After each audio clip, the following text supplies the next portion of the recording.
Errant dans les couloirs du temps, les étranges caprices du destin nous amènent à nous interroger sur notre réalité. Les événements semblent s'aligner de façon très étrange. Des motifs se forment et une symétrie morbide domine l'obscurité, tous deux reflétant l'humour noir et tordu de l'univers. L'outback australien est l'un des derniers endroits où quelqu'un voudrait disparaître. Un fait dont un homme, Robert Bogutsky, âgé de 33 ans et originaire d'Alaska, peut témoigner. Robert, qui travaillait comme pompier en 1999, a décidé de voyager en Australie cette année-là. Et pendant qu'il était là-bas, il voulait explorer le célèbre et très dangereux Outback, une région aride d'Australie qui a coûté la vie à de nombreuses personnes au fil des ans en raison de son terrain impitoyable et de ses températures extrêmes. Pendant son voyage, Robert a loué un vélo bleu et a pédalé dans l'Outback pour son aventure. Mais à un moment, il s'est retrouvé perdu. Et pour aggraver les choses, personne ne savait qu'il avait disparu, donc personne ne le cherchait. Puis un jour, un groupe de touristes qui traversait l'Outback a été surpris de tomber sur un vélo bleu qui avait connu des jours meilleurs. Constatant qu'il n'était pas à sa place, ils ont prévenu les autorités au cas où il appartiendrait à une personne disparue. À leur arrivée, la police a découvert le vélo, de la literie, des vêtements d'hommes et, plus préoccupant, plusieurs bouteilles d'eau vides. Ils ont convenu que c'était un endroit très étrange pour abandonner un vélo, et ils ont donc commencé à examiner les dossiers de personnes disparues récemment signalées. Une vidéo rendue publique montre le vélo, un tas de vêtements et les bouteilles d'eau qui ont été laissées dans une zone herbeuse. En fouillant la zone, les enquêteurs ont trouvé une série d'empreintes de pas s'éloignant du vélo en direction de l'est, mais cela n'a fait qu'accroître l'inquiétude, car elles menaient directement dans le grand désert de sable où personne ne survivrait longtemps sans eau. De plus, toute personne qui se retrouve perdue dans ce désert n'a aucune chance de trouver de l'aide, puisqu'il n'y a ni route, ni station-service, ni même d'habitants. Robert avait essentiellement pris la pire direction possible et les enquêteurs ont commencé à craindre qu'il ait déjà perdu la vie à ce moment-là. Néanmoins, ils ont lancé des recherches et une file de véhicules s'est engagée dans le désert avec peu d'espoir de retrouver Robert vivant. Ils ont suivi les empreintes avec 3 pisteurs expérimentés du mieux possible. Les 3 pisteurs étaient certains qu'ils menaient une opération de récupération plutôt qu'une mission de recherche. Et pendant plusieurs nuits, eux et leurs compagnons de recherche ont campé à la Belle Étoile dans l'Outback. Après 3 jours de recherche, il a été révélé qu'un reçu d'hôtel avait été trouvé dans les vêtements abandonnés et qu'il appartenait à Robert, qui était en Australie depuis 8 mois à ce moment-là. Sa famille a été contactée et ils ont révélé que Robert avait prévu de passer 6 semaines dans le désert en essayant de le traverser. Les recherches ont été renforcées par des hélicoptères, des avions, du personnel militaire et des bénévoles, mais elles ont finalement été abandonnées, Robert étant présumé décédé. Une nouvelle recherche a été menée par une équipe américaine qui a retrouvé d'autres vêtements de Robert, sa Bible, une bâche et ses documents de vaccination à Edgar Ranch. Ils sont ensuite tombés sur un signe formant le mot « Help » sur un plateau et ont remarqué une flèche pointant vers le nord. Grâce à cet indice, Robert a été retrouvé en quelques minutes. Il était déshydraté, hébété et sur le point de perdre connaissance, mais après avoir reçu des soins, il s'est complètement rétabli et est retourné auprès de sa famille après 43 jours dans l'impitoyable Outback. Imaginez planifier minutieusement et mettre en place un système complexe pour commettre un assassinat, pour que tout soit ruiné par la décision fortuite de la cible de changer ses plans. C'est précisément cette frustration que Georg Elser connaîtra en 1939. Georg Elser était un menuisier de 36 ans qui vivait dans une petite ville du sud de l'Allemagne et n'était affilié à aucun groupe communiste, ni particulièrement engagé politiquement. Les historiens affirment que Georg Elser avait un grand sens de la justice. Lorsque le dictateur allemand est arrivé au pouvoir et que le chaos s'est abattu sur l'Allemagne, l'assassin a commencé à faire de petits gestes de défi. Il se manifeste notamment par le refus d'écouter les discours du dictateur. À la fin des années 1930, son inquiétude face à la marche vers la guerre avait atteint son paroxysme, et il décida qu'il fallait agir.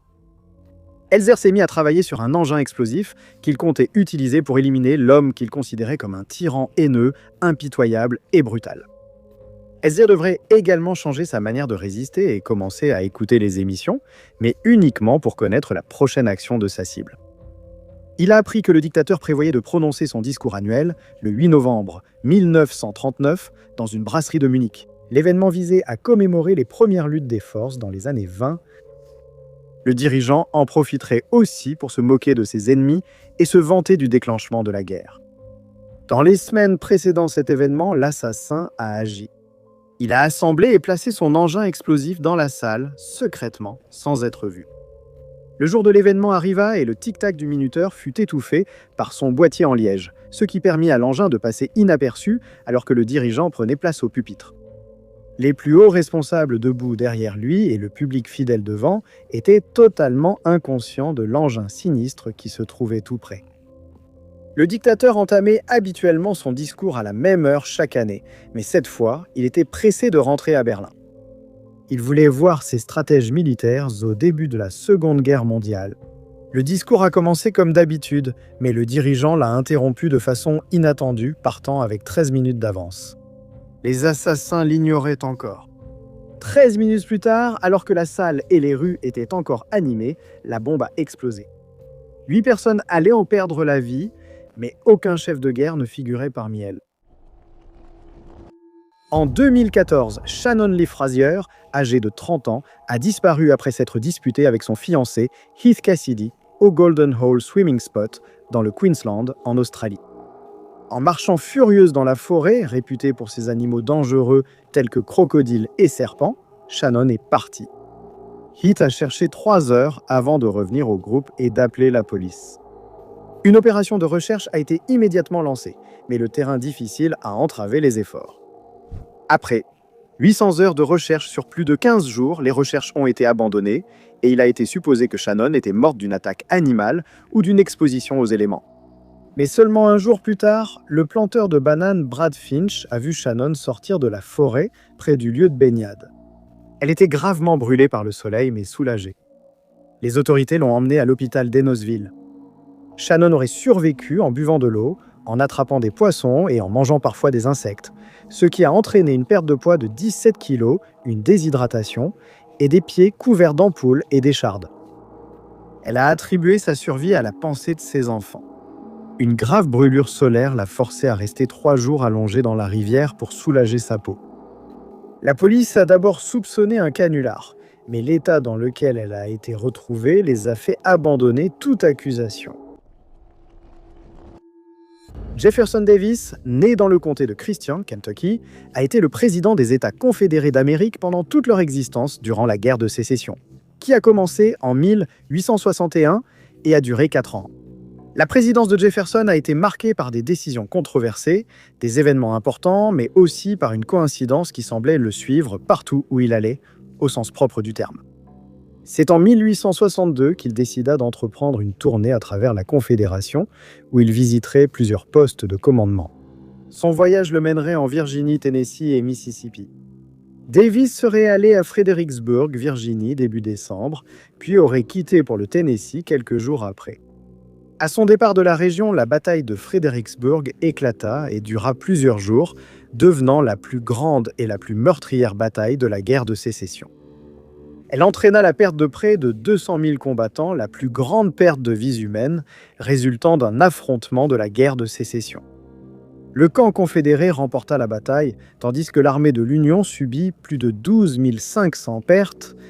Alors que des gens perdèrent la vie ici pendant une période de 4 jours, Davis se trouvait à Murfreesboro, dans le Tennessee, où il rendait visite aux troupes stationnées là-bas. Il est arrivé à Murfreesboro le 12 décembre et est reparti après quelques jours pour sa prochaine destination dans le Mississippi.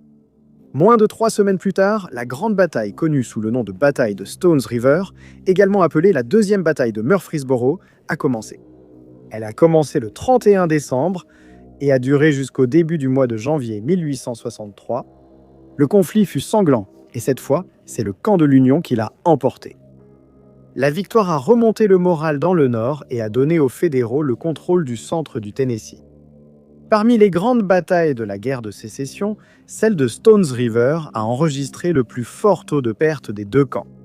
À la mi-mai, Davis se rendit à Richmond, où il discuta de la défense de la Confédération avec Robert E. Lee et James Longstreet. Au cours de leur conversation, Davis exprima son inquiétude au sujet de Vicksburg et se demanda s'il devait tenter d'alléger les tensions et la pression dans cette région ou concentrer leurs forces ailleurs. Juste 3 jours après que cette question a été abordée, le 18 mai 1863, le siège de Vicksburg commença. L'emplacement était stratégiquement situé sur le fleuve Mississippi, ce qui en faisait une victoire cruciale pour chaque camp. Le siège allait durer 47 jours éprouvants jusqu'à ce que, finalement, les troupes confédérées se rendent. Cela a marqué le tournant pour l'armée de l'Union.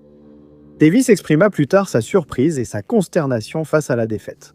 Il était également étrange que Davis ait exprimé son inquiétude au sujet de Vicksburg et ait hésité à envoyer des troupes dans la région, ce qu'il n'a finalement pas fait, pour ensuite voir l'Union vaincre les soldats confédérés qui s'y trouvaient.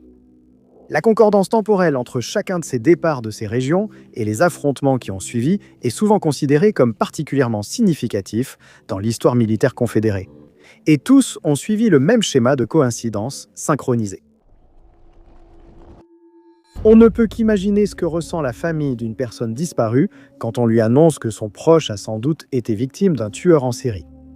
C'est exactement ce qui s'est passé dans l'affaire concernant Richard Hutton, un homme de 21 ans qui a disparu à New York en 1972. Richard était connu pour voyager de ville en ville puisqu'il menait une vie nomade, mais il parvenait toujours à rester en contact avec sa famille pour l'informer de l'endroit où il se trouvait et de ses projets. En 1972, il a informé ses amis et sa famille qu'il allait voyager de New York à Californie et ils ont supposé qu'il les contacterait une fois arrivé. Les jours sont devenus des mois sans nouvelles de Richard. Sa famille l'a alors déclaré disparu. Les enquêteurs ont fait tout leur possible pour le retrouver et ont diffusé les détails de son dossier dans les régions situées entre les deux villes. Mais personne ne s'est manifesté en disant l'avoir vu. Et lorsqu'aucune information supplémentaire n'a pu être trouvée, tous les concernés ont commencé à craindre le pire.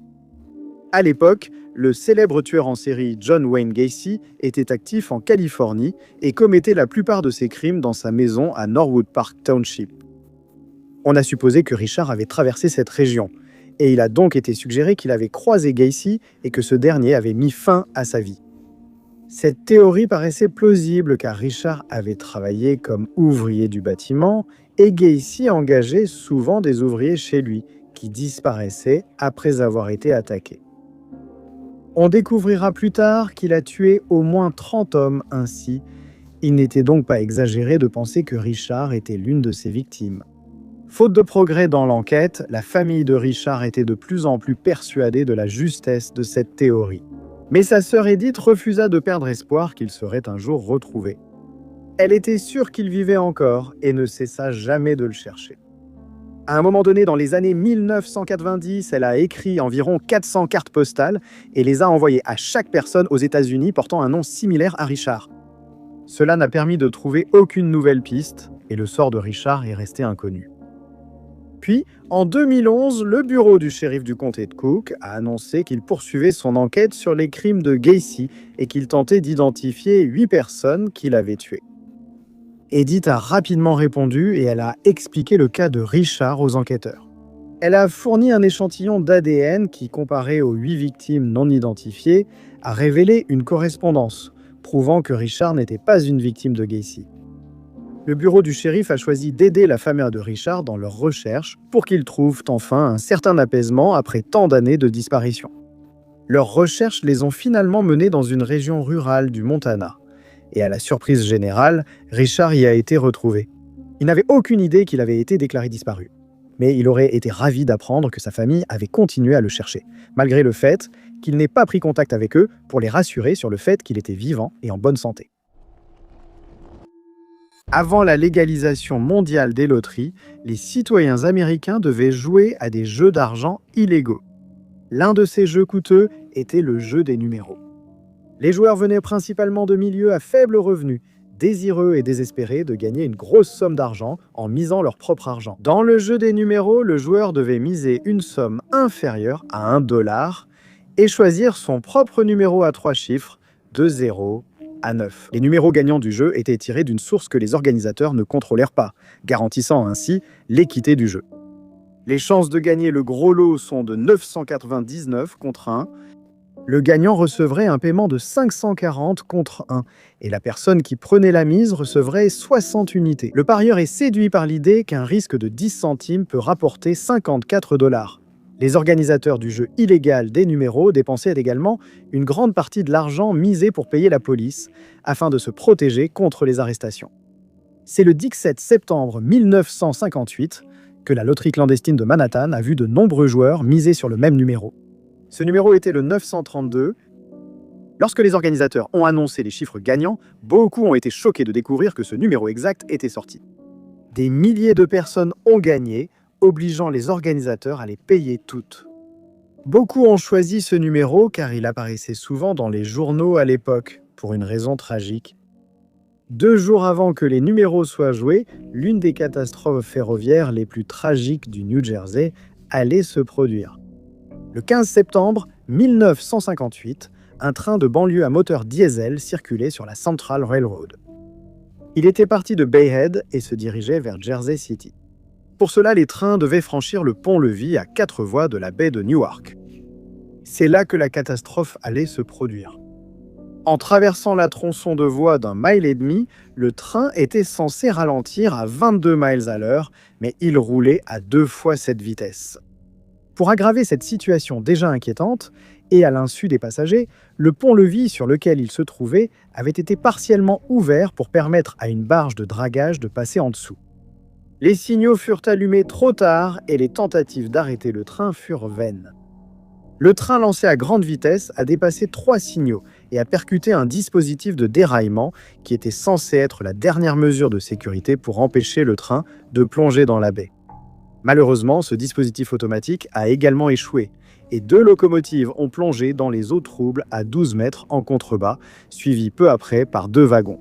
Les wagons ont coulé et, au bord des rails, le 3e wagon, numéro 932, pendait dans le vide. 2 heures plus tard, il a basculé dans l'eau. Pendant ces 2 heures, les médias avaient envahi la zone et photographié l'épave, avec le numéro 932 suspendu de travers, depuis la voie, dominant les eaux sombres. Le lendemain, les images sont apparues dans le Jersey Journal, le Daily News et l'Associated Press, et 2 jours plus tard, dans le jeu des numéros. La scène lugubre et les chiffres étranges sont devenus une heureuse coïncidence pour les parieurs. En avril 1987, dans le comté de Mayang, en Chine, Xi Xiaorong a soudainement disparu. Le boucher local Teng Tang Qingxiao a été interrogé et la police est devenue soupçonneuse lorsqu'il n'a pas pu expliquer son absence. Bien qu'il n'y ait aucune preuve, les enquêteurs soupçonnaient Tang d'être impliqué. Leur théorie s'est renforcée après la découverte de restes féminins non identifiés dans une rivière voisine. La police a de suite pensé que les restes étaient ceux de Xi. Des documents laissent penser qu'ils les ont bien identifiés comme ceux de Xi. Tang a été arrêté, affirmant son innocence et niant avoir jamais connu Xi. La police a affirmé que Tang et Xi avaient eu une relation intime près de la rivière, puis que Tang l'avait tué après le vol de son argent. Ils affirmaient qu'il avait démembré le corps, suggérant que cela avait été fait par un professionnel comme un boucher. Tang a été reconnu coupable et condamné à mort après avoir été forcé d'avouer, un problème courant dans la Chine rurale. Il a été exécuté en 1989. L'affaire était considérée comme close jusqu'en août 2005 lorsque la nouvelle choquante est tombée. Xi avait fait l'objet d'une arrestation pour des faits liés à la drogue. Vivant, elle a expliqué avoir été enlevée le jour de sa disparition et emmenée dans le Shandong où elle a été forcée à se marier. Elle a confirmé qu'elle et Tang ne se connaissaient pas. Tang a été exécuté à tort pour un crime qu'il n'avait pas commis, bien qu'on ignore si sa condamnation a été annulée à titre posthume. Rutherford B. Hayes, le 19e président des États-Unis, a été la personne qui a mis fin à la reconstruction d'après-guerre civile dans le Sud.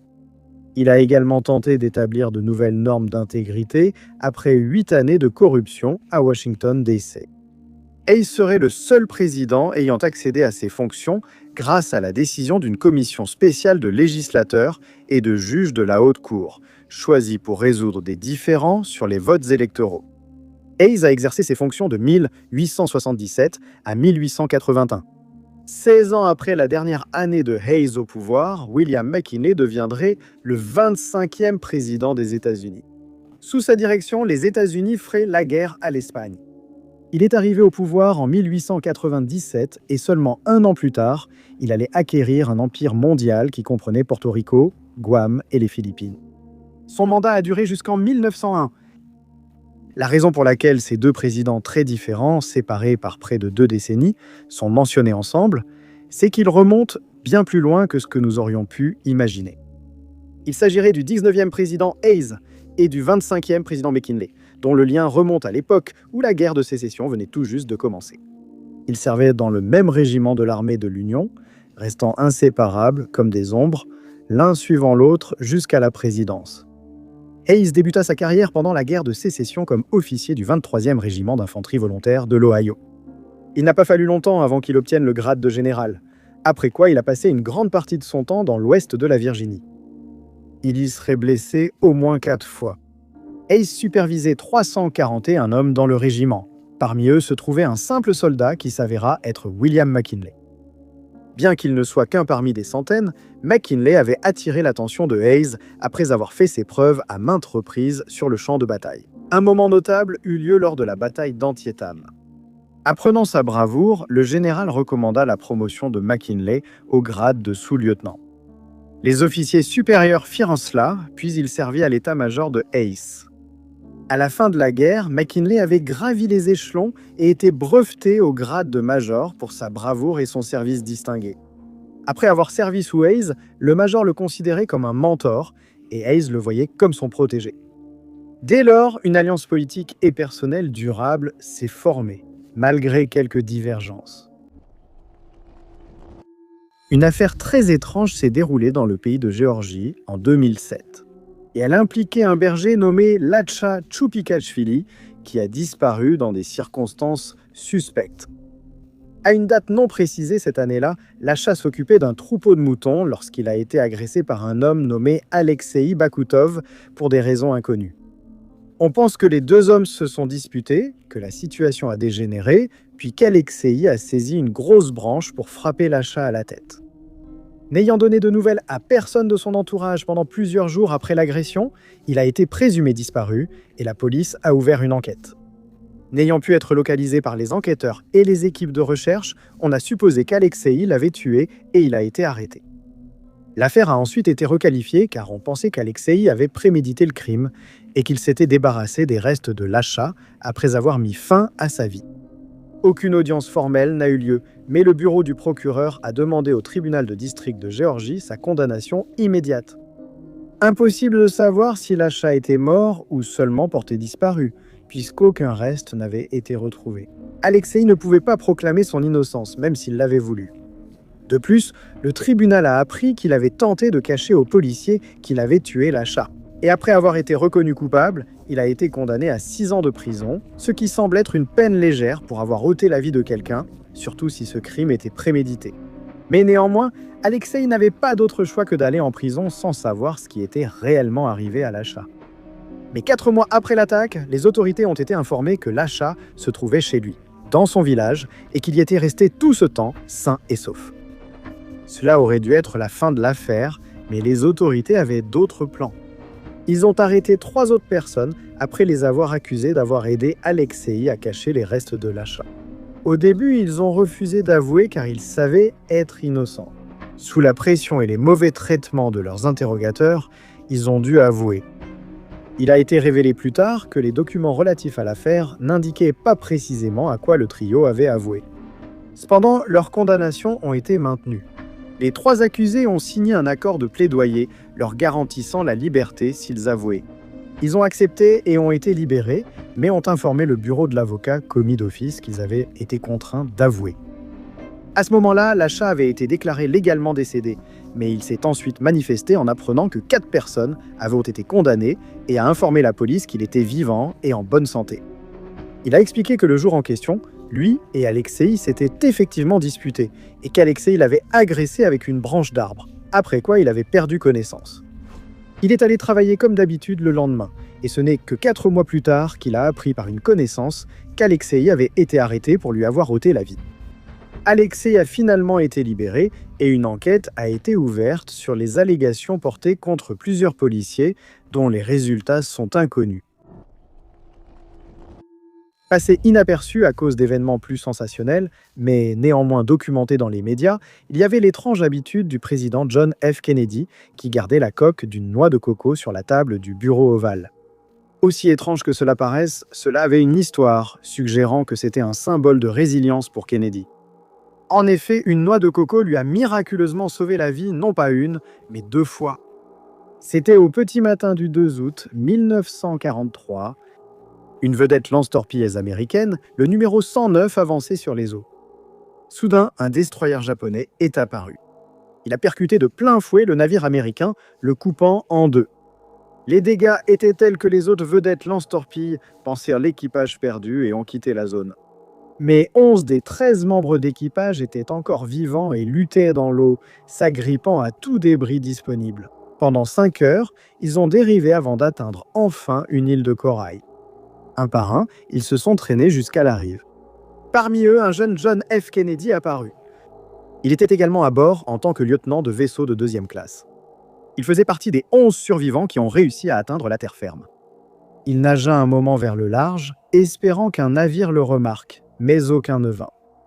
La petite île avait peu de nourriture, n'offrant que des noix de coco comme subsistance. Après une sortie dans l'eau, Kennedy, âgé de 26 ans, s'est senti mal. Et une fois arrivé sur le rivage, il a englouti quelques noix de coco, ce qui lui a permis de retrouver ses forces. À ce moment-là, ils étaient sans nourriture depuis plusieurs heures, et les noix de coco leur ont apporté la nutrition dont ils avaient grandement besoin, ce qui les a finalement sauvés de mourir de faim. L'équipage comprit rapidement qu'il fallait rejoindre une île plus grande pour trouver de l'aide auprès d'habitants. Pendant les jours suivants, sur l'île Cross, les hommes ont tenté de faire signe aux navires de passage, mais ils n'ont reçu aucune aide. Ils ont survécu grâce aux noix de coco jusqu'à l'arrivée de l'aide. 2 habitants des îles Salomon passaient en pirogue lorsque Kennedy et l'équipage ont crié depuis le rivage et agité les mains. Les autochtones ont arrêté leur pirogue sur la plage. Kennedy leur demanda de transmettre un message aux forces américaines de l'autre île, ce qu'ils acceptèrent. Kennedy attrapa une enveloppe de noix de coco et un objet pointu, puis commença à graver dans l'écorce poilue du fruit. C'était un message qui disait « Naro, ISL, commandant, l'indigène connaît la position.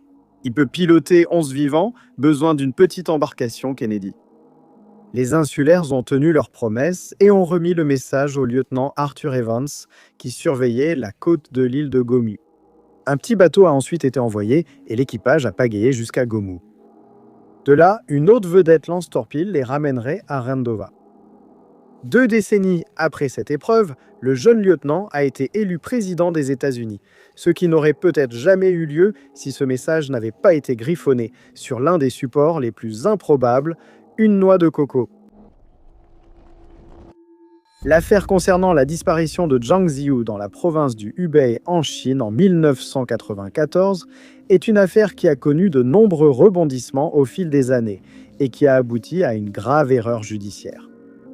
La date exacte de la disparition n'est pas précisée par les sources, mais on sait qu'elle a soudainement disparu au début de l'année 1994.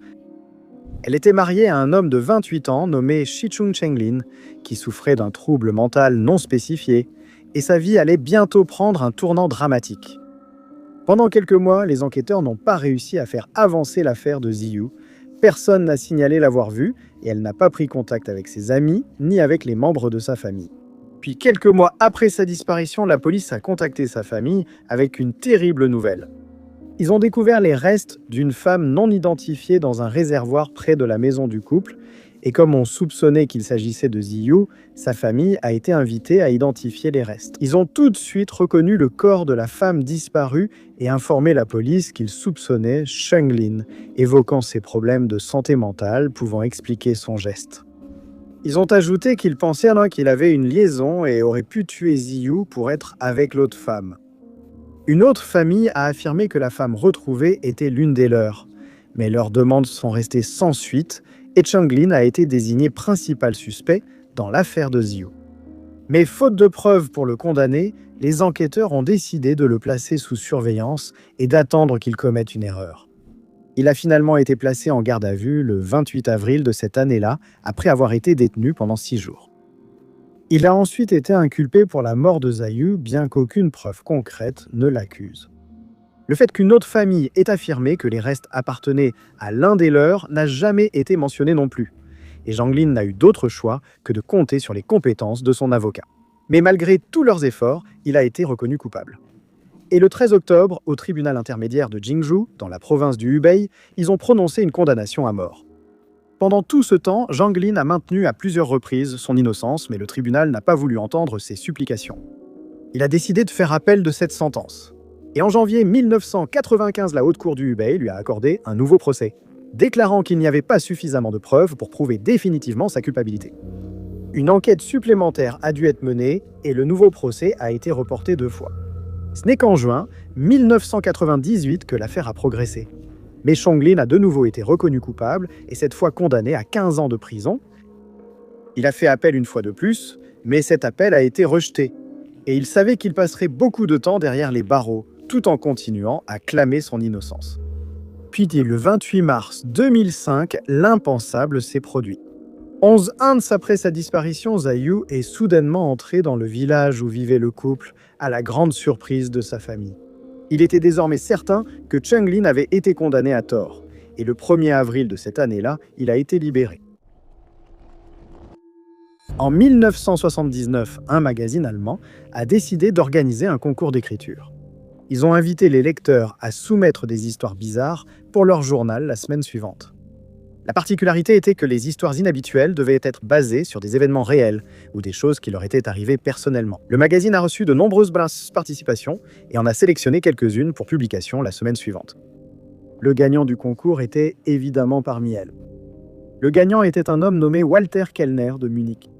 Il a écrit au magazine pour raconter une histoire étrange qui lui est arrivée. À une date précise, Walter a expliqué qu'il pilotait son Cessna 421 et qu'il survolait la pleine mer entre la Sardaigne et la Sicile, lorsque soudainement, son avion a rencontré un problème de moteur. N'ayant pas pu résoudre le problème, Walter a déclaré avoir dû atterrir en urgence. L'avion s'est posé en douceur sur la mer en contrebas et le pilote a réussi à attraper le canot de sauvetage dans lequel il allait passer pas mal de temps par la suite. Finalement, les sauveteurs l'ont repéré et ont pu le sortir de l'eau. Walter a survécu, ce qui lui a permis de raconter cette histoire miraculeuse. Après la publication de l'article, le magazine a rencontré quelques problèmes juridiques. Quelqu'un avait lu le journal et trouvé l'histoire très familière. Ils avaient déjà tout entendu auparavant. Le lecteur s'est rendu compte que son ami d'Autriche avait vécu exactement le même événement. Pourquoi participerait-il à un concours allemand pour raconter encore cette histoire ? Lorsqu'on lui a posé cette question, l'ami, également nommé Walter Kellner d'Autriche, a commencé à croire qu'il s'agissait d'un acte de plagiat. Il a écrit au journal et leur a dit que celui qui avait écrit l'histoire la lui avait volée, car il lui était arrivé exactement la même chose. Le journal a enquêté sur la réclamation pour découvrir une coïncidence des plus étonnantes. Les deux Walter Kellner étaient différents, mais leurs histoires étaient étrangement similaires. L'Autrichien Walter a expliqué qu'il avait piloté son Cessna 421 au-dessus de la même zone, qu'il avait eu des problèmes de moteur et qu'il avait été forcé d'atterrir dans la même étendue d'eau. Il a passé une grande partie de son temps dans le canot de sauvetage en attendant les secours. Le journal a enquêté sur les deux histoires qui se sont réellement produites à des dates différentes, mais de façon identique. Elles étaient toutes deux vraies et identiques. Une étrange coïncidence. En 1954, Catherine Dyer avait dans les 25 ans et vivait dans une pension à Denver. On ne sait pas grand-chose de sa vie jusqu'à ce moment-là, mais on sait que le 26 mars de cette année-là, elle n'est pas rentrée à la pension et une enquête pour disparition a été lancée. Mais la police n'a trouvé aucune trace d'elle et sans aucun indice sur ce qu'elle était devenue, l'enquête a stagné. Environ 2 semaines plus tard, le 8 avril, 2 randonneurs ont contacté la police pour signaler qu'ils avaient trouvé quelque chose de troublant en faisant une randonnée dans un canyon à Boulder, dans le Colorado. À leur arrivée, la police a trouvé les restes d'une femme attaquée et jetée dans le canyon. Malheureusement, en raison du temps passé dans le canyon et de la présence d'animaux sauvages, il n'a pas été possible de l'identifier immédiatement. Mais il a été déterminé qu'elle avait dans les 25 ans, qu'elle était blonde et qu'elle avait subi une appendicectomie à un moment donné de sa vie. Une autopsie a révélé qu'elle avait été attaquée puis jetée dans le canyon où elle est décédée de ses blessures. Aucune autre preuve n'a été trouvée et l'agresseur de la femme n'a jamais été identifié. Les enquêteurs ont fait tout leur possible pour identifier la femme en comparant ses caractéristiques physiques à celles de femmes disparues, mais sans succès. Son ADN et ses empreintes dentaires ont été conservés dans l'espoir qu'il permettrait un jour de découvrir son identité. 2 femmes aux caractéristiques physiques similaires ont été identifiées et considérées comme des correspondances possibles pour la femme non identifiée. La première était Twyla Embry, qui a disparu du Nebraska après s'être disputée violemment avec ses parents. Elle n'a été signalée disparue qu'1 an plus tard, et il a ensuite été suggéré qu'elle s'était enfuie à Los Angeles pour échapper à son père violent. La deuxième était Catherine Ferrand-Dyer. On a appris qu'elle séjournait à la pension durant son divorce, causé par la découverte de sa liaison avec un autre homme dont elle était tombée enceinte. Son mari de l'époque l'a aussitôt expulsée de chez eux, la laissant sans ressources car l'homme avec qui elle avait une liaison était marié. Il a refusé de s'occuper de Catherine et de son enfant, ce qui a eu de graves répercussions sur son état mental. Ne revenant pas à la pension, on a pensé qu'elle avait tourné la page, mais la police a poursuivi ses recherches en vain. À un moment donné, son mari a été désigné comme suspect dans sa disparition, mais il est finalement devenu évident qu'il n'avait aucune idée de ce qu'elle était devenue. Les enquêteurs estiment que Catherine était la femme retrouvée dans le canyon ce jour-là, et suggèrent qu'elle aurait pu être enlevée en autostop vers la côte ouest. Puis, en 2009, des soignants qui s'occupaient d'une femme de 84 ans nommée Barbara dans le Queensland, en Australie, faisaient ses bagages car elle allait être transférée ailleurs. Et ils ont trouvé un vieux carnet d'adresses appartenant à Catherine. Ils ont recherché ce nom sur Internet et, à leur grande surprise, ont réalisé que Barbara était Catherine, qui avait disparu depuis 55 ans à ce moment-là. Elle s'était remariée, avait de nouveaux amis et avait commencé une nouvelle vie en Australie. C'est pendant la guerre de sécession qu'une figure éminente s'est hissée dans les rangs pour devenir un chef militaire confédéré. John Brown Gordon n'avait pas accompli grand-chose au cours de ses 29 premières années de vie. Il a étudié à l'Université de Géorgie sans obtenir de diplôme. Il a aussi quitté sa carrière d'avocat pour exploiter des mines de charbon au nord-ouest. Gordon manquait d'éducation et d'expérience militaire. Mais lorsqu'il a été élu capitaine d'un groupe d'alpinisme, ses capacités se sont révélées. Il a gravi les échelons de capitaine à général de brigade, puis à général de division, puis à lieutenant général. Gordon a participé à de nombreuses batailles de la guerre de sécession et est devenu un héros. Le chef militaire s'est avéré finalement ne pas être si insignifiant que ça. En plus d'être un chef accompli, Gordon avait un autre exploit à ajouter à sa liste. Il avait 9 vies. C'est cette figure de l'époque de la guerre civile qui allait survivre à plusieurs tentatives d'assassinat, dont l'une uniquement par pur hasard. Sur un chemin de ferme, en contrebas dans le Maryland, il était allongé par terre, alors que quelques instants plus tôt, il se tenait droit, fier, et utilisait sa voix puissante pour rallier le 6e régiment d'infanterie de l'Alabama. Il était là à haranguer les troupes, blessé par des balles perdues dans 2 membres. Du sang s'échappait de 2 trous à la jambe droite, d'autres coulaient sur son bras gauche et son épaule. Puis soudain, une autre balle a frappé le visage de Gordon. Pensant que c'était la fin, que sa vie était terminée, il s'effondra au sol, le visage contre la terre. Alors qu'il gisait, attendant la mort, le chef comprit qu'il ne mourrait pas vraiment. Sa blessure n'était pas mortelle et n'a touché ni son cerveau, ni ses principaux vaisseaux sanguins. Ce qui aurait été fatal, c'était de se noyer dans son propre sang. Gordon s'était effondré dans son propre chapeau, qui se remplissait maintenant de liquide rouge, ou du moins, cela aurait dû être le cas. Le responsable militaire a réussi à se retourner, toussant et s'étouffant, mais vivant. Il a été évacué du champ de bataille, chapeau à la main, et soigné par un infirmier. Gordon découvrit un minuscule trou dans son chapeau, fait plus tôt dans la journée lors d'un échange de tirs. C'est précisément ce trou qui avait agi comme un drain, lui sauvant finalement la vie. Gordon se remit complètement de toutes les blessures qu'il avait subies lors de la bataille du Maryland et vécut pour raconter son histoire. En 1970, Matteo Saba, un sergent de l'armée vietnamienne et spécialiste du transport, servait à Saigon dans le 507e groupe de transport. Il était à Saigon depuis un certain temps et en février de cette année-là, il fut temps pour lui de partir. On lui a dit de se rendre à Fort Bragg, en Caroline du Nord, et de se présenter à ses supérieurs dès son arrivée. Mais alors, l'inconcevable est arrivé. Matteo n'est jamais arrivé, mais son absence est passée inaperçue puisque ses supérieurs au fort n'avaient jamais été informés de son arrivée imminente. On sait qu'il a quitté le Vietnam à bord d'un vol de l'US Air Force, mais on ignore toujours sur quel vol il se trouvait. Les tentatives pour retracer ses pas se sont révélées infructueuses et les enquêteurs de l'armée restent déconcertés par sa disparition soudaine. Il sera révélé plus tard que, pour des raisons inconnues, l'armée de l'air a décidé de détruire bon nombre de ses manifestes de vol, et celui du vol de Matteo en faisait sans doute partie. On ignorait même la date exacte de son départ du pays. Son frère Kenneth s'est inquiété lorsqu'il n'a pas eu de nouvelles de Matteo pendant longtemps, et en 1973, il a décidé de contacter l'armée. Il a écrit une lettre exprimant son inquiétude pour son frère. Et c'est seulement alors que l'armée a réalisé avoir perdu un soldat. Il a immédiatement été qualifié de déserteur, malgré l'absence de preuves de cette théorie. Durant les 6 années suivantes, aucune trace de lui n'a été trouvée. Kenneth a écrit au président Jimmy Carter en 1979, affirmant que Matteo ne se serait jamais absenté sans autorisation de son plein gré. Et après une réunion, il a été décidé qu'il devait être décédé, et la théorie de la désertion a été abandonnée.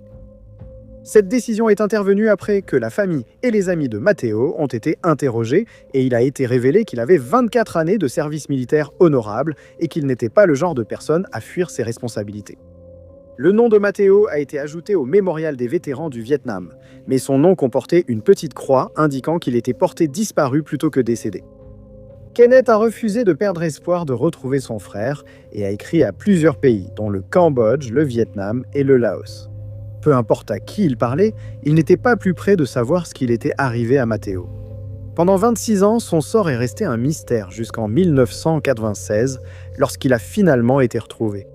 À ce moment-là, il avait 73 ans, mais il a pu fournir une explication. Il a déclaré qu'il avait bien quitté le Vietnam à bord d'un avion de l'armée de l'air, mais qu'à son arrivée en Californie, il avait commencé à vivre avec une femme nommée Juanita Collins et sa famille.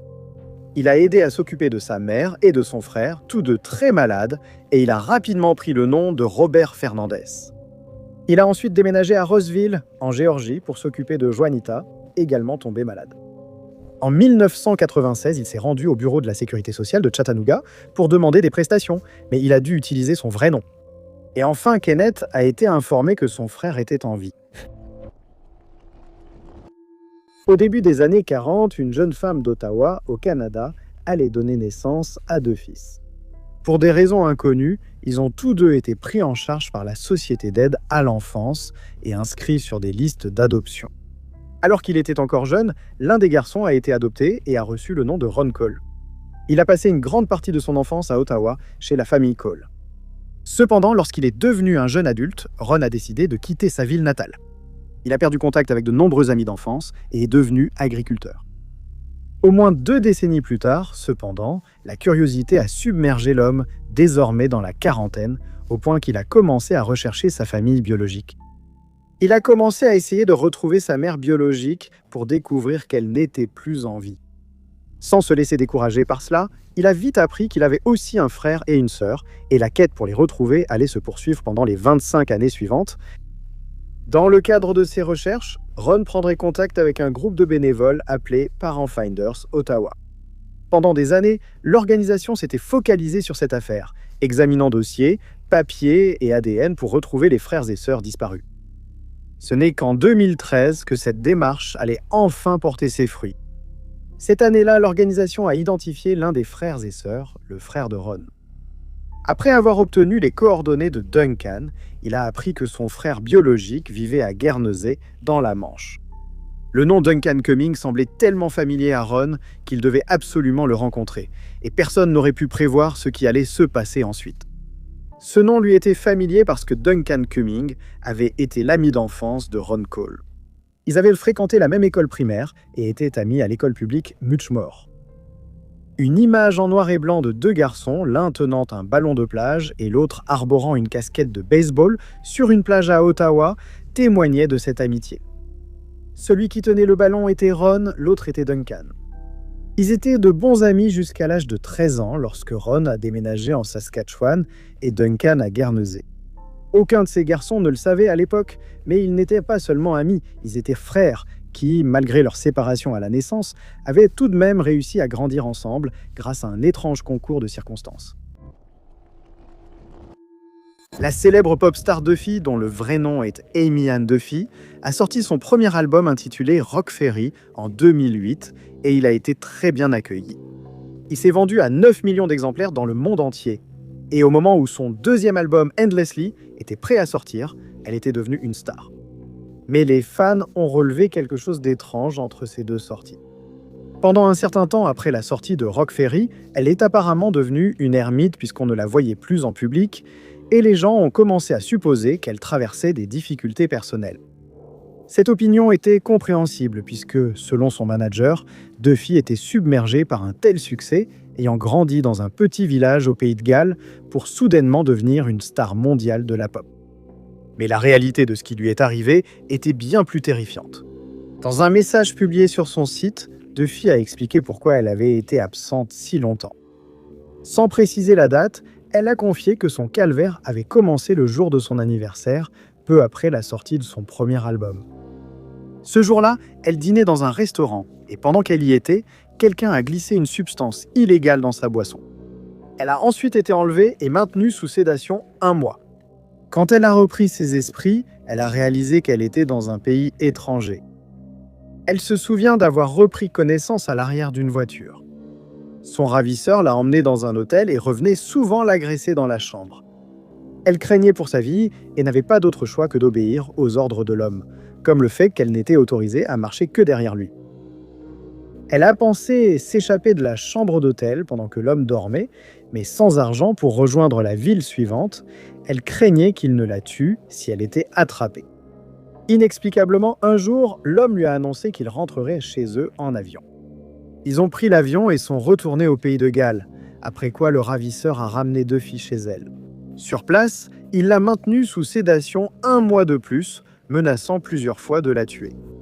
L'homme a finalement quitté les lieux et la chanteuse s'est confiée à une policière après qu'une de ses amies l'a trouvée chez elle, hébétée et confuse, et après qu'une personne de son entourage a menacé de rendre son calvaire public lors d'une tentative de chantage. Bien qu'elle ait refusé de nommer son ravisseur et le pays dans lequel elle a été retenue, elle a transmis ces informations à la police, mais aucune de ces informations n'a été rendue publique, probablement parce que l'enquête est toujours en cours. Carl Jung était un psychologue et psychiatre suisse, ainsi que le fondateur de la psychologie analytique. Il a développé les concepts de personnalité introvertie et extravertie, les archétypes, et s'est également penché sur l'inconscient collectif. Son travail le conduirait finalement à l'incroyable phénomène de la coïncidence, un concept dont il deviendrait le maître. Il parlait des mondes intérieurs et extérieurs, de l'inconscient et d'une connexion causale. Ce seraient précisément ces idées et ces enseignements qui culmineraient un jour dans l'exemple parfait de ce que Jung entendait par synchronicité. Une coïncidence significative de 2 ou plusieurs événements ou quelque chose d'autre que la simple probabilité du hasard intervient. Alors qu'il travaillait comme psychologue, Jung traitait une jeune femme décrite comme très instruite et sérieuse. Un jour, elle est entrée dans son cabinet où son médecin a remarqué qu'elle n'avait aucune volonté de changer sur le plan psychologique. Jung s'est rendu compte que la seule façon de pouvoir l'aider serait que quelque chose d'inattendu et d'irrationnel se produise, lui permettant de percer ou au moins d'adoucir sa carapace rationaliste. Alors qu'elle était assise sur la chaise, la jeune femme commença à raconter au psychologue un rêve étrange qu'elle avait fait la nuit précédente. Elle expliqua que dans le rêve, un bijou lui avait été offert. Il avait la forme d'un scarabée en or, une pièce précieuse. Jung connaissait bien le symbole représenté ici. Le scarabée était un symbole égyptien. Il croyait qu'il était lié non seulement à la fin de quelque chose, mais aussi à la transformation. Pendant qu'il écoutait, le psychologue faisait les 100 pas dans la pièce, cherchant cette chose inattendue et irrationnelle. Finalement, il se résigna à s'asseoir dans son fauteuil et écouta la suite de l'histoire de son patient. C'est à ce moment-là qu'un bruit de tapotement étrange attira son attention. Cela venait de derrière lui. En se retournant, Jung aperçut un insecte qui voltait contre la fenêtre. Il s'approcha et l'ouvrit, permettant à la créature d'entrer afin de pouvoir la capturer. Lorsqu'il ouvrit sa main en coupe, son patient regarda à l'intérieur, et à l'intérieur se trouvait le scarabée. Bien qu'il soit d'une couleur différente de celle qu'elle avait vue, le scarabée était le parallèle le plus proche avec le récit de la jeune femme. Non seulement le symbole du rêve correspondait à la transformation que Carl Gustav Jung souhaitait pour sa patiente, mais il s'est également manifesté physiquement, le monde intérieur devenant le monde extérieur. De plus, le psychologue a obtenu ce qu'il espérait, l'inattendu et l'irrationnel. Les cétoines dorées étaient fréquentes à l'époque où cet événement s'est produit. Ce qui était inhabituel, c'est que la pièce où Jung et sa patiente se trouvaient était sombre. Essayer d'entrer dans une pièce faiblement éclairée était considéré comme inhabituel pour cette espèce. On aurait dit qu'il était venu avec un but précis. Ce qui relevait encore davantage de la synchronicité, c'est que cet événement arrivait précisément à la personne qui élaborait ce terme et sa signification.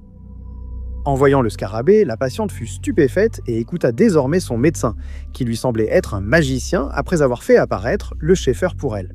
Ses défenses sont tombées et ont même permis à Jung de trouver un exemple à l'appui de ses concepts d'archétype et de l'unus mundus pour tout expliquer. De nombreuses figures ont marqué notre passé. Certains étaient des héros, d'autres étaient traîtres, plongeant le monde dans les ténèbres.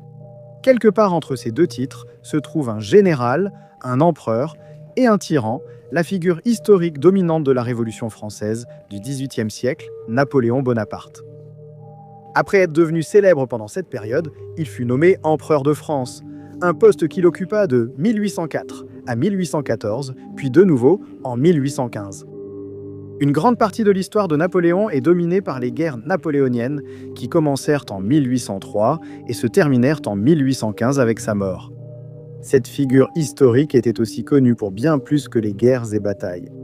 Pendant son règne, le général a été la cible de quelques 20 à 30 complots d'assassinat contre sa vie. Cela comprenait des tentatives d'enlèvement, des attaques contre sa calèche et même une tabatière empoisonnée. La tentative la plus célèbre échoua, mais seulement par pure coïncidence. Le complot a eu lieu en 1800 avant que Napoléon ne soit monté en grade. Le complot, bien qu'il ait été minutieusement planifié et apparemment infaillible, serait contrecarré par quelque chose d'aussi simple qu'un changement de tenue et un conducteur ivre. Tout a commencé le 24 décembre de cette année-là, lorsque les conspirateurs se sont réunis pour mettre la dernière main à leur plan.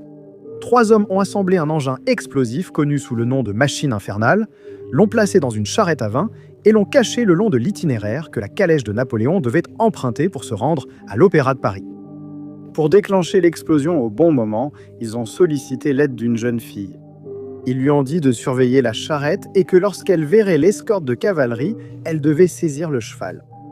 Les conspirateurs pensaient que la voiture de Napoléon suivrait l'escorte, signalant le moment d'allumer la poudre. Mais plus tôt ce jour-là, l'épouse du général, Joséphine, avait causé un certain retard en essayant d'ajuster son nouveau châle. Pendant que le cocher attendait leurs passagers, le conducteur de Napoléon aurait pris quelques gorgées d'une boisson alcoolisée. Finalement, ils étaient prêts, Napoléon montant dans sa propre calèche et Joséphine montant à sa suite. Comme ils étaient maintenant en retard sur l'horaire, le cocher de Napoléon commença à accélérer.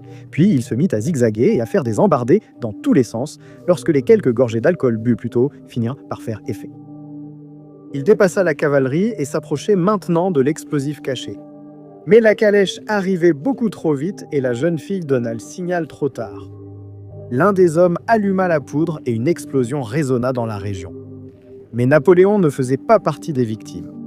Il avait dépassé la charrette quelques instants avant que l'explosion ne soit déclenchée. L'explosion a seulement brisé les vitres de son véhicule. Joséphine n'a pas été blessée. Elle était entrée dans le rayon de l'explosion quelques instants après Napoléon avec la cavalerie qui la suivait. Alors que le général et son entourage se rendaient à l'opéra indemnes, on ne peut pas en dire autant des passants. Au moins une douzaine de personnes présentes à proximité ont perdu la vie, dont la jeune Marie-Anne et le cheval près de la charrette. Enquêter sur une affaire d'enlèvement doit être une expérience très intense, car non seulement la personne enlevée, mais aussi sa famille, comptent sur les autorités pour retrouver leurs proches vivants. Mais même si l'affaire se termine par le sauvetage de la personne enlevée, elle doit encore faire face au traumatisme qu'elle a subi aux mains de ses ravisseurs. Parfois, ils ne s'en remettent jamais complètement. Nguyen Thi Van, originaire de Hanoï, au Vietnam, ne pourra jamais oublier ce qui lui est arrivé après qu'elle et 2 de ses amis ont été enlevés en 1992. Pendant 21 ans, sa famille n'avait aucune idée de ce qu'elle était devenue, mais un jour, elle est revenue. Avant son enlèvement, Van passait la plupart de son temps avec des amis, car elle était très populaire et ses études commençaient à en pâtir. Cela ne plaisait pas à ses parents, et un soir de 1992, sa mère a décidé de faire quelque chose qu'elle regretterait pendant plus de 2 décennies. La nuit en question, Van était sortie avec un groupe d'amis et elle a dépassé son couvre-feu, mais ce n'était pas la première fois. Elle n'est rentrée chez sa famille qu'après minuit, et pour lui donner une leçon, sa mère a refusé de lui ouvrir la porte. Van n'avait pas d'autre choix que de trouver un autre endroit où passer la nuit, et elle a fini par aller au karaoké où ses amis traînaient encore. Pendant qu'elle était là, une femme nommée Tan, inconnue jusque-là, l'a abordée et elles ont discuté. Elle a convaincu Van et ses amis de l'accompagner dans un autre karaoké à Langson. Et une fois sur place, le groupe a commencé à chanter des chansons et à boire. C'était la dernière chose dont Van et ses amis se souvenaient. Le lendemain matin, elles se sont réveillées horrifiées de ne plus être au Vietnam. Elles avaient été transportées en Chine contre leur gré, et à leur grande surprise, Tan était également présent. Mais il est vite devenu évident qu'elle travaillait avec les ravisseurs. Et elle a dit à Van et à ses amis qu'elles allaient être mariées à des hommes chinois âgés de 70 à 80 ans. Lorsque Van a refusé, elle a été agressée et elles ont finalement dû accepter. Van a fini par épouser un homme de 40 ans par peur et 1 an plus tard, elle est tombée enceinte. Au début, elle ignorait où elle était car on lui avait bandé les yeux en l'amenant chez l'homme, mais elle a fini par comprendre qu'elle se trouvait dans la province du Guangdong. Elle a tenté de s'échapper 3 fois, mais chaque fois, elle a été rattrapée et agressée violemment. Elle s'est liée d'amitié avec un chauffeur de camion vietnamien d'une ferme voisine qui, touché par son histoire, a choisi de l'aider. Avec 4 autres chauffeurs, il a réussi à faire sortir Van de la maison et à la cacher dans un camion transportant des cochons. À environ 65 km de la maison, il l'a fait descendre du camion et a appelé un taxi. Lui et les autres chauffeurs sont restés avec Van, les 4 autres servant de garde du corps. Finalement, elle et le chauffeur de camion ont poursuivi seuls, mendiant nourriture et argent pendant près de 3 mois. Puis, un jour, un chauffeur de taxi a eu pitié d'eux et a transporté le duo de l'autre côté de la frontière gratuitement. Cela faisait maintenant 21 ans qu'elle avait disparu. Et de façon remarquable, elle est tombée sur son oncle en revenant à Hanoï. À ce moment-là, elle avait été déclarée légalement décédée et sa famille était ravie d'apprendre qu'elle était en vie. Merci à tous d'avoir regardé. Si vous avez aimé cette vidéo, n'oubliez pas d'appuyer sur le bouton « J'aime ». N'oubliez pas non plus de vous abonner et de cliquer sur la cloche de notification pour rester informé de toutes nos prochaines vidéos. Mais je m'appelle Top 5 Unknowns et je vous retrouve dans la prochaine vidéo.